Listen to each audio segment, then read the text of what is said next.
Not just sort of. All right, L.A. District Attorney Nathan Hochman, clearly not a fan of the Menendez brothers. Remember, he ran against George Gascon, who was the incumbent, who was Mr. Let Them Free. He absolutely wanted to see the brothers out. Some argue that that was one of the reasons that he did not win. Yeah, so now Hochman's the new DA. What's he going to do? Flip? This could be more political than legal. Jeffrey Wolf, he's watching along with us from Denver, Colorado. Your thoughts on what we're seeing here and how it is going to make the Menendez brothers' journey a little bit more difficult if indeed it ends with them being freed? Yeah, I mean, we're absolutely seeing the consequence of elections that it has on some of these true crime stories. We saw the same thing happen with Adnan Syed, right? We see these reform DAs come in and they read these stories. They have a heart for some of these defendants, like the Menendez brothers, and they come in, they review the facts of it, they make these motions, but the legal process is slow.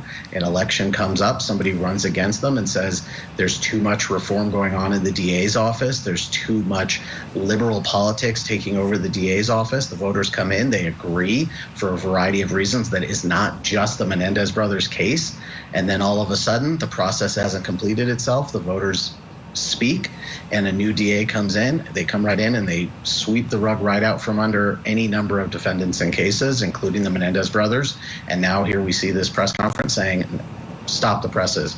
We're not just going to let these guys walk because they were sexually abused as children. And here we are. Jeffrey, do you find it interesting that they are not going to halt the resentencing, or is that something that they wouldn't be able to put an end to because it's already in motion in the court system? I think that he made a point at the beginning that the judge has already moved forward with this resentencing hearing, so they can't just tell the judge that the judge can't address this issue, but they're withdrawing their support for it. And so I think that's going to make it harder for the judge to just move forward and say we're going to do this resentencing, because without the DA's support, it's a lot harder for anyone sitting in a prison cell to get resentencing.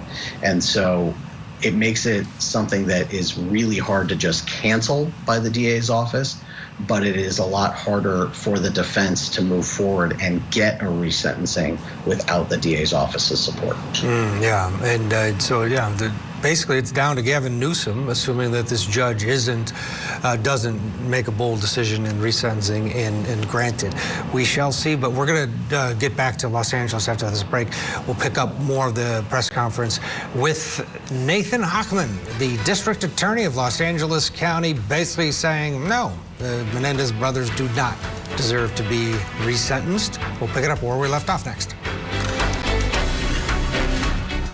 Hitting the pause button on this press conference so we can bring in our analyst, criminal defense attorney Jeffrey Wolf. Jeffrey, Nathan Hochman almost seems like he is relitigating the case. He is going at length to make sure people know what the problems were with the case and why they were convicted appropriately. But what do you think about what weight that has on whether or not they should be released from prison? Well, he's basically, like you said, he's relitigating the case. He's saying this isn't a documentary on Netflix, folks. This is a criminal case that was resulted in a conviction. And here's why. Here's the evidence. Here's what actually happened in the case. And it actually goes pretty well towards why a prosecution would not want to see them resentenced, because it is a case that resulted in a prosecution and a conviction. And so there are a lot of mitigating factors as to why this case could and should be resentenced from the perspective of people who believe that evil is not born, it is bred, that people who would murder their parents because they were sexually abused by those parents don't deserve the same sentence as a random murder that occurs in a vacuum. But this DA's office is saying that there were so many actions taken outside of that by the Menendez brothers that show that they knew exactly what they were doing and that we can't just blame it on that, that gives him at least a leg to stand on for why he is now reversing what the previous administration at that DA's office was doing. And so he's making his case as best he can, but he's doing it in a lot more detail than is probably necessary in a press conference. Maybe he should save it for the courtroom. Yeah, it's interesting. He really is going all in here and almost putting the pressure on Gavin Newsom, saying, you know, he's saying all the reasons you shouldn't let these two out. And we'll see. Let's get a break. We'll get back and pick up the rest of this press conference over Lyle and Eric Menendez, the current newly elected LA County District Attorney. Nathan Hogman doesn't want him out.